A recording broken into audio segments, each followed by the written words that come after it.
Hello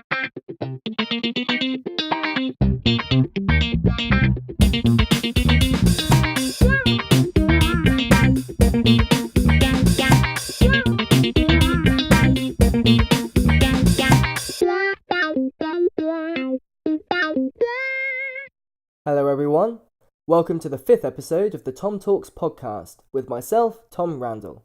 In this episode, I talk with Surer Mohamed about peacebuilding and critique. Our conversation starts by questioning the authenticity of peacebuilding as an activity carried out by international communities, using peacebuilding in Somalia as an example.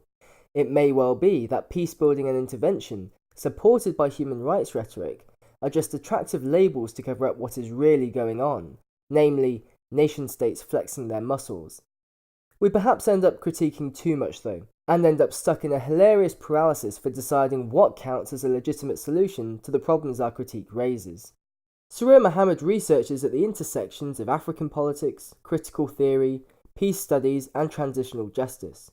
She recently completed an MPhil in International Relations and Politics at the University of Cambridge. Her dissertation was entitled Perpetual Peacebuilding, charting Somalia's role in the discourses of the international. Surer will be returning to Cambridge to begin her PhD in Politics and International Studies with support of the Cambridge Trust. With that, I give you Surer. So I'm here with Surer Mohamed. Surer, welcome to the podcast. Thank you. So you've just recently submitted your MPhil at Cambridge University. Congratulations. Thank you so much. Thank you. Could you give a brief summary of what was contained in your dissertation for that? Absolutely. So my dissertation was called Perpetual Peacebuilding, Charting Somalia's Role in Discourses of the International. And basically I was looking at the idea of war in the name of peace. What does it mean to fight in the name of humanity? And what political subjectivity, like the quote-unquote international community or international, is vested with the right to fight in the name of humanity? And on what grounds? And so I was kind of exploring those questions with this specific example of Somalia and charting how the intervention makes the international possible. Basically, it's like it constitutes the international, and that this happens in different ways over time. And so I was looking at different interventions into the Somali sphere since the 1990s and matching those with different evolutions of the international, effectively. It's ostensibly about Somalia, but it really isn't.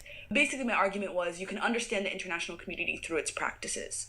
It's not like a coherent thing that exists in a natural setting that you can kind of look at and say, this is an institution, this is an organization. Instead, it's more like a discursive project. And as such, you have to look at where that rhetoric gets mobilized and deployed. And since Somalia is a space where it's usually mobilized and deployed, I thought it would be an interesting place to kind of play with the boundaries of the international or the international community through Somalia, kind of figure out what those boundaries are. So the international community defines itself in relation to the things that it's saying it's, or the interventions that it's trying to do? Exactly. It's in those moments of engagement, in those moments of practice, it's in those moments of like waging war in the name of peace, for example, that the international community comes to get its own coherent boundaries. What it's capable of doing, not capable of doing, what's beyond the pale and what's within the realm of the impossible. All of those things are negotiated through the space of contestation. And so like I use Somalia as a space of contestation where time and again these reiterations, redefinitions of the international community are kind of mapped out on the Somali sphere. Okay, I think I'm getting it now. So the idea is that no matter what the rhetoric is that you or a community, or even I suppose I'm just thinking this in terms of an individual, just an individual alone, say they want to portray themselves, say you've got an individual and they want to portray themselves to others as honest, as trustworthy, and so on. But at the end of the day, that's just rhetoric. What defines them, what defines their identity, are their actions and whether they live up to that rhetoric. 100%. And so they come to define themselves, maybe not even through choice, right? The definition is almost imposed upon them based on the actions that they commit in the actual world. Right, and the meanings that they make in the name of themselves. You know what I mean? Like the actions that they carry out in the name of the international community. And so it's not even necessarily about like ascribing like a normative like evaluation of whether this was right or whether this was wrong, but that the way that the international community is defined bends towards bellicosity. You know what I mean? That it makes it possible that you can intervene and wage war in the name of peace, and that makes sense, you know? And that the way that you imagine Somalia makes that possible. Just for example, if I like my neighbors are super lovely people, but and I think that's useful. But if I determine that they are awful human beings, and every time they open the door and walk outside, I just go, oh, these people again. And I create like these overlapping layers of discourse and understandings and rereading them in that kind of vein with a specific intention of trying to get them out of the neighborhood or trying to intervene and say, I have to do something about these people. That's more of a conversation about me than it is about my neighbors, right?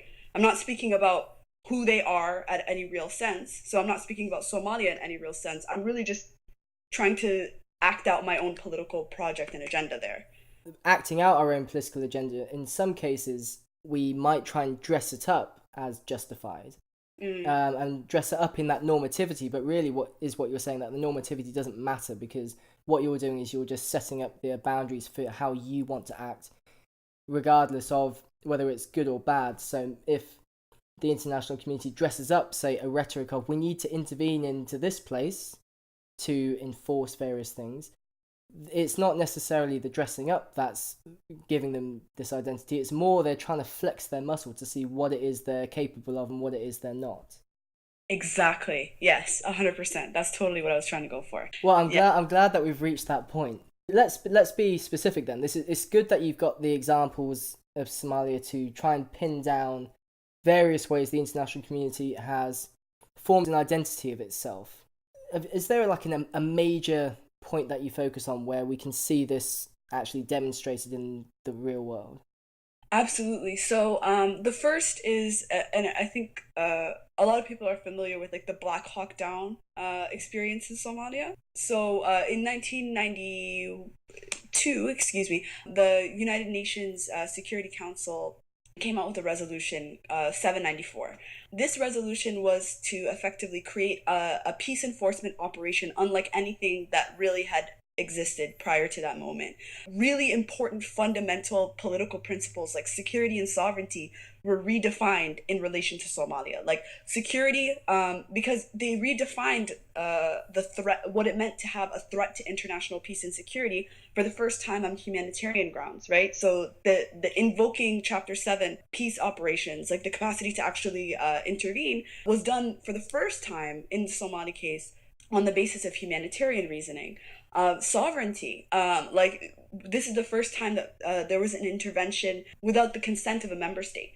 So the member state, this is the first time a peace operation of this kind of strength and robustness existed, but moreover, it was the first time that it had happened without the consent of the member state involved. And so these kind of redefinitions of security and sovereignty are happening on the backdrop of the end of the Cold War, right? So this is exactly the moment that the USSR has dissolved, and that there's the kind of this moment that we've entered, which is the end of history, the singular triumph of liberal internationalism as political ideology on the world stage. And you get this kind of movement towards expanding the remit of peace and expanding international organizations in their space and expanding, like Boutros Ghali, the U.S. Secretary General at the time, came out with this important document and policy pronouncement called Agenda for Peace. And this Agenda for Peace redefined security and sovereignty. And so Somalia, in this moment, when the civil war starts to break out, and the famine thereafter starts to really take set, it starts to be interpreted through this new post-Cold War logic, through this new logic of what is possible for the international community, quote unquote, what the international community can accomplish for peace. And so Somalia becomes really a testing ground for these new opportunities and understandings of security and of sovereignty. There's like these really interesting conversations that are happening in the logs of the UN Security Council meetings, where the international community, quote unquote, is determining itself to be fighting against the law of the jungle. These kind of like primordial, basic ways of fighting that existed back then.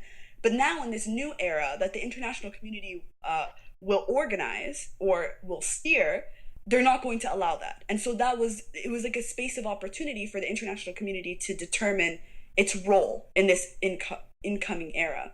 So like that's like the kind of the first moment that I look at is like not even the intervention itself, but the kind of prior discourse that led up to the intervention, and the way that it was characterized as this entirely novel international system in the end of the Cold War era. But more importantly, that Somalia was going to be a space where we're going to demonstrate, not just to Somalis, by the way, but also to anyone else who wants to create interstate conflict in this new world order, that we mean business. The international community is here, and they're going to intervene when it comes to these interstate conflicts.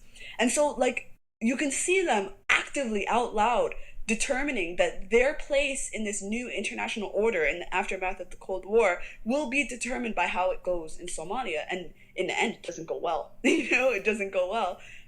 We all know how that ends, and that actually has its own carry-on legacy.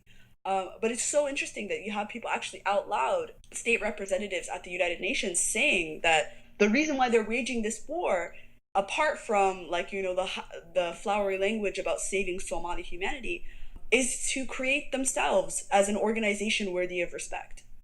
Okay, so I mean, there's so much to unpack there. So the idea is that post 1990, so after the end of the Cold War, the international community, but really by international community we just mean those states that all adhere to a neoliberal economic model and political model. Mm-hmm. They're trying to figure out their own identity, I suppose. Now that we have dominance, now it's the supposed end of history, what is it that we can do? And so by dressing up the idea of Somalia as a failed state, I assume that's the perception that they have of it, is how they try and justify it, that they then say, right, well, this is, as you say, a testing ground. Let's see what it is we can do, because no one's opposing, because right. you are the dominant community now. There are other communities, but they are so small as to not be a threat.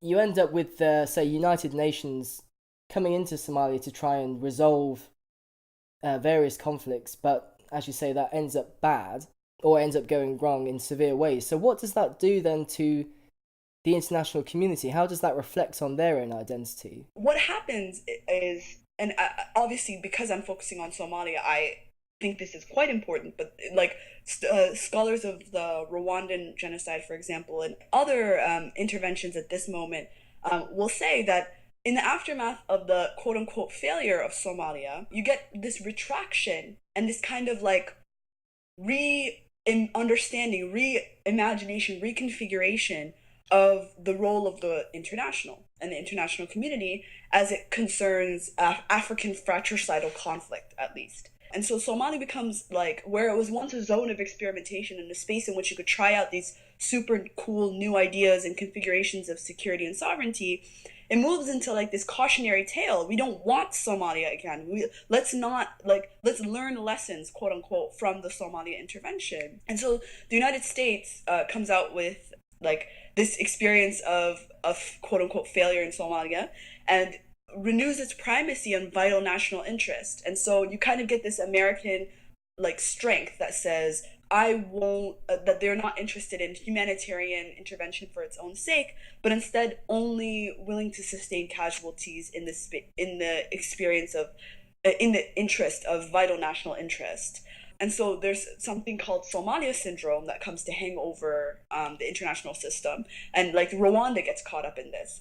And there's a reason why like halting action when it came to the Rwandan genocide over the course of those 100 days was because a lot of, Madeleine Albright said this out loud, like, we don't want this to be another Somalia, you know? And we have that problem still in, I think, the north of Africa, where there was, and I know in the UK, a debate on whether we join in with the Arab Spring in Libya to overthrow Gaddafi. Exactly. And then whether we go into Syria as well. And this is all overshadowed, of course, by the invasion of Iraq and Afghanistan too. Sure. So would you I mean, this might distract from your research a little bit, but are you at all convinced by the normative rhetoric of we are justified to intervene in these cases because there are abuses of human rights? Or are you suspicious of those things? I have to be honest, I'm quite suspicious. Not only because of what the argument and the claim itself accomplishes. So, in like there's a couple different reasons why I'm suspicious. The first is, of course, is selectivity, right? It's like, in which cases do these arguments of prime human rights abuse, in which cases are these arguments forwarded, in which cases aren't they forwarded? I think I would feel a lot more comfortable with it, if there was some kind of like more equal footing of power in which it wasn't always states in the global south intervened upon by states in the global north in the name of human rights, and human rights abusers themselves doing the intervention. I would feel a lot better about it if that wasn't the case. So Like, it's the hypocrisy it's there. that's one dimension. The other dimension is that, like conversations about development, like conversations about humanitarian intervention, I'm not entirely convinced about human rights as a universal standard. You know what I mean? Like, that's something that, like, I'm always going to feel a little bit uncomfortable with, because to me it emerges from a specific particular political theory. You know what I mean? It emerges in a specific space and time and makes sense in that lexicography. And if there are spaces in the global south in which people can use that as a subversive language, absolutely, I'm all for it.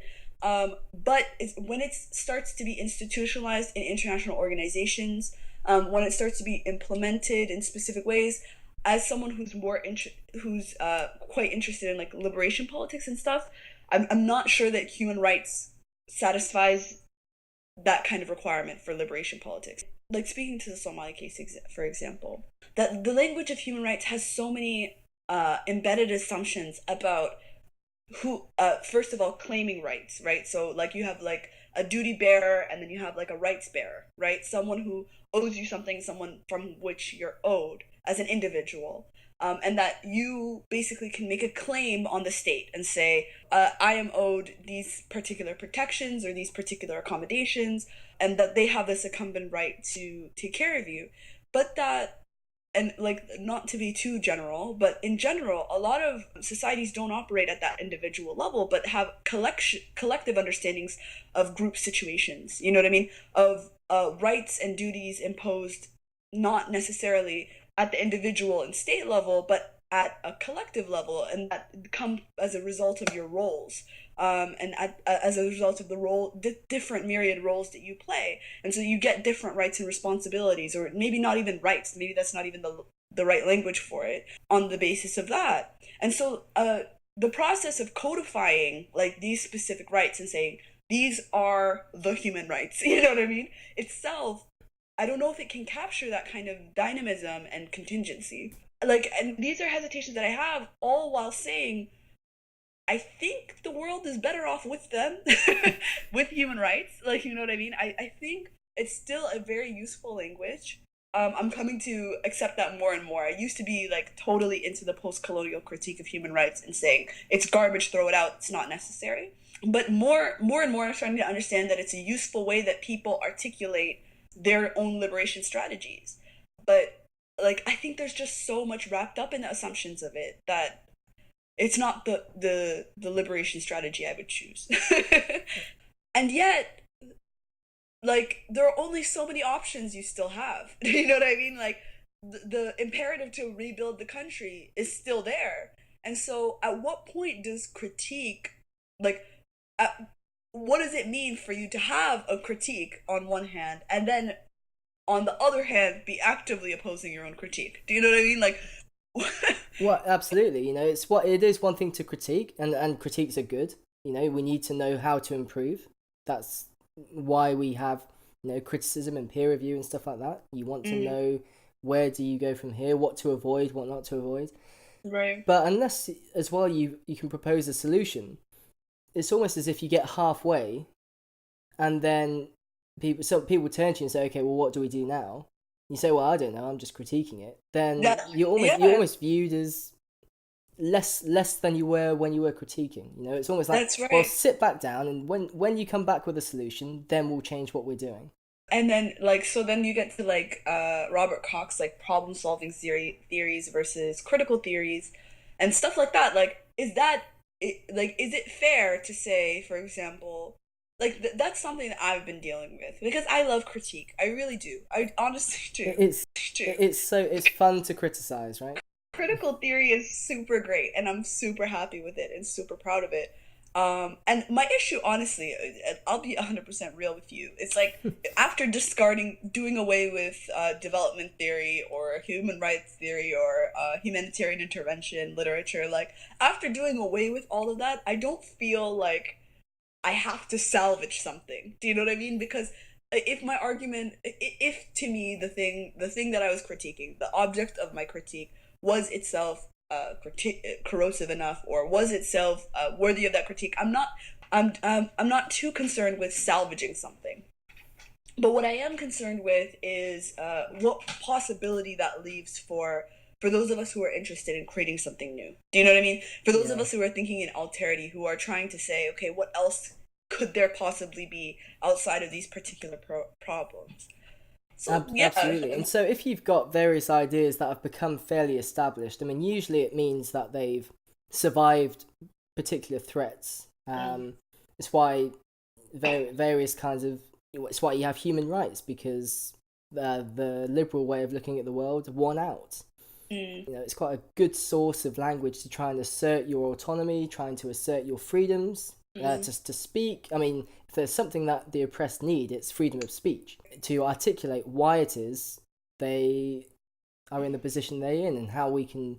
But then the issue is, how do you go about improving that? Yeah, so you're absolutely yeah. right. The critical theories do play a very important role, but then you reach a point where you have to start coming up with your own solutions. That's when you join the rest of them and you critique yourself, Right. and then you could end up having a form of existential angst where it's just, well, I don't know what to do anymore. Right, or even like just epistemological paralysis. Like you could literally just be like, I don't even know how to know something other than this. Do you know what I mean? Like, Absolutely, yeah. oh God, like it's a problem. Oh dear. Oh So God. we've really dug ourselves into a hole, haven't we? We have, yeah. It's tough, man. It It's tough. is. It's hard to say. Like, I mean, and then you get the question of what value do you have as like someone who's like, okay, like who's sitting there and writing like this publication or this document or that document or this thing or that thing that by the terms of its own existence cannot be used for policy. Like, you know what I mean? Like, cannot be used for some kind of beneficial purpose on the terms of its own existence. Like, because if it is, then you've kind of failed your purpose. You know what I mean? It shouldn't be the bottom of a checklist. It should be a thoroughgoing analysis. What value does that have? I don't Right. know. Like, of those of us who are interested in like the academic pursuit and all that kind of stuff, but also specifically the critical academic pursuit, like knowledge production that literally cannot be used for policy, literally cannot be used in certain. I don't know. It makes you think. It makes you wonder. And then at the same time, when we've worked ourselves into this epistemological paralysis, I think that's a great way that you phrase that. Um, there's a danger that the rest of the world moves on without us, right? Yeah, That they say, hundred well, percent. you stay over there and think about it, and then I'm gonna go over here and take this piece of land, Yeah, and then you guys, exactly, and you guys debate about it. That's fine, but in the meantime, I've now expanded my territory, exactly. right? And so that it just reminds me of the beginnings of the Second World War, the build up when you've got Germany, saying, no, do you know what? We're just going to take the Sudeten land, and then after that, that's it. We promise. We promise. And then you've got Chamberlain saying, peace in our time. Yeah. I've done it. He's agreed. And then, of course, the rest of Czechoslovakia gets overrun, surrenders without a bullet shot. Mm. And so we can debate about what counts as what maybe we should do this, maybe we should do that. Yeah. But at the same time, history's moving on without us, Without us. whether or not we've come to a conclusion or not. And so we've got to. I suppose it's at these moments where you have to, I suppose, give some respect to say, at least some people are trying to come up with stuff. Right. Right. That's true. Under the time pressure that they've got, because that's very true. I mean, it's said that a week in politics is a long time, but I'm not so sure. Yeah, that's absolutely true. That's 100% true. You gotta respect the movers and the shakers. And so, then, as critical theorists, do we have to look at ourselves in the mirror and say, is what I'm doing really beneficial? Yeah, I mean, I've never met a more self-flagellating cohort in my life. I've never met a group of people who are more interested in reflexivity and critique and all that good stuff. I mean, it's useful. It's really useful, as long as you don't overdo it. I mean, I think there's still something valuable to be said for speaking back to hegemonic structures in their own language. Yeah. Say like these are your assumptions, and these are why I'm going to forward these critiques, not for my own sake, but for the sake of those who cannot forward those critiques. I'm going to use the language that I'm going to transmute, basically the language that they have and the experiences that they've shared, and I'm going to use that as a way to articulate that as a critique against you. And I'm going to do it in your institutions of learning, and I'm going to do it in your halls of power, and I'm going to basically subvert the space. I think there's something super powerful, super interesting, and super necessary about that project in and of itself.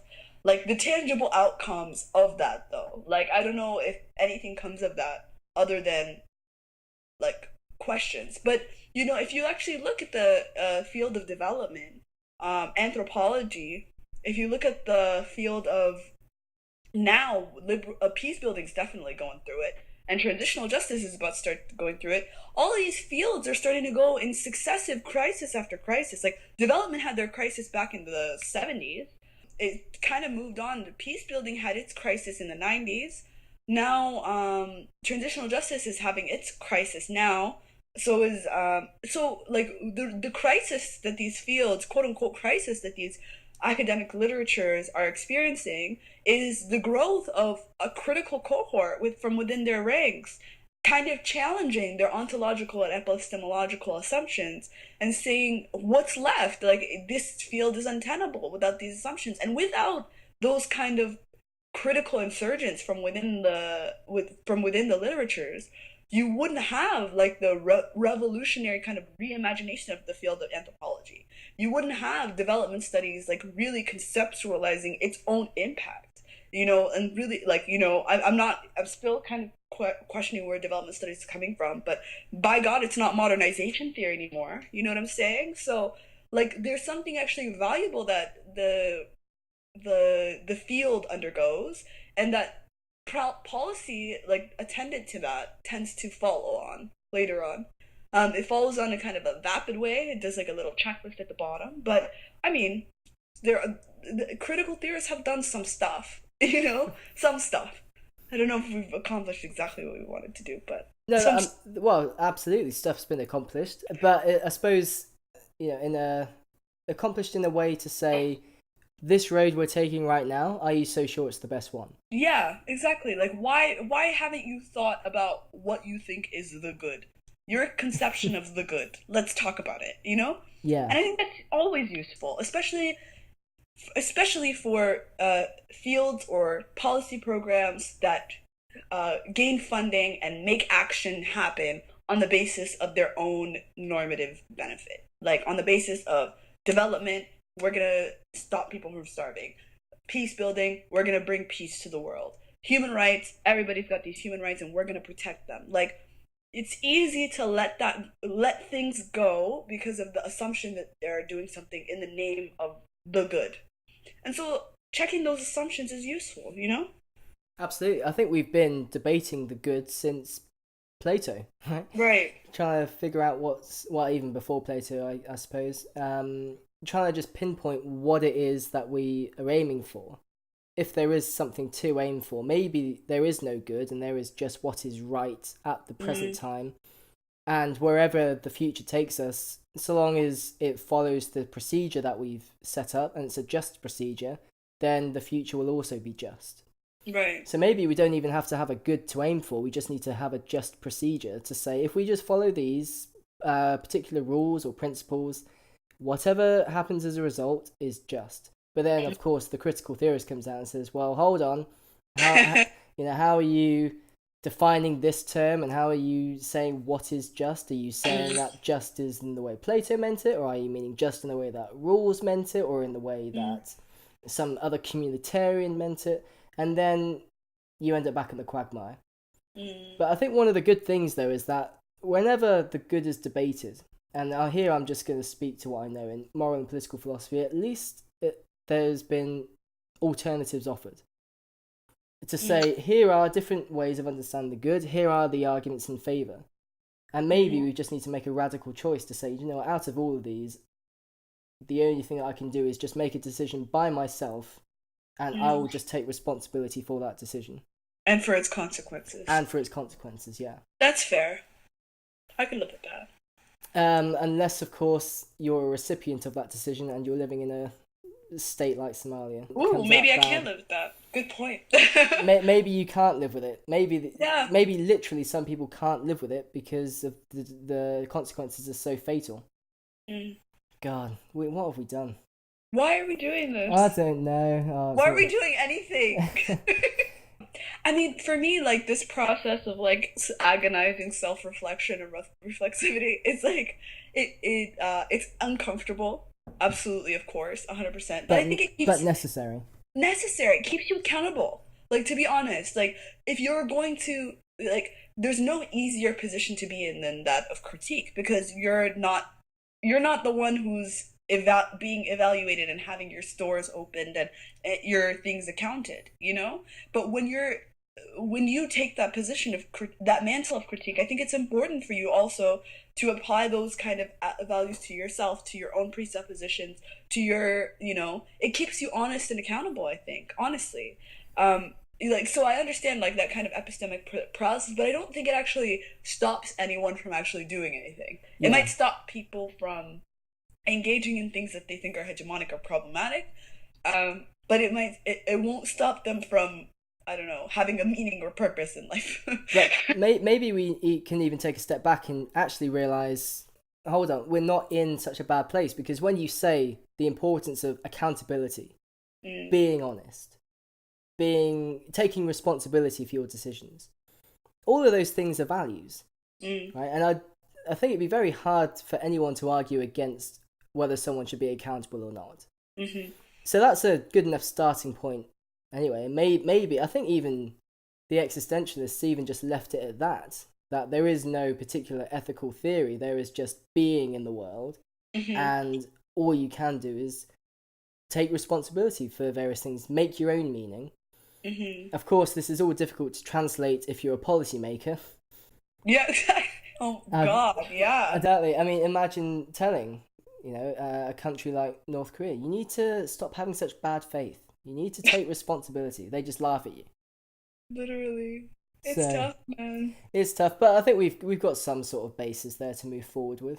Yeah, I can feel comfortable with this. I'm good with this. Yeah. I'm not agonizing anymore, And in these times, we definitely need a few moments to decompress, because, my God, everything's falling apart. Oh, oh dear. I just wanted to thank you so much. That was such a fascinating discussion. I really appreciated that. Yeah, this has been a great conversation. Thanks for coming on.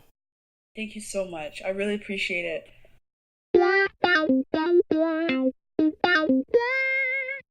To keep up to date with the Tom Talks podcast, subscribe on iTunes and YouTube, and visit thomaserandall.ca. Thank you to Surer for joining me for this podcast, and thanks to you, the listener, for your support.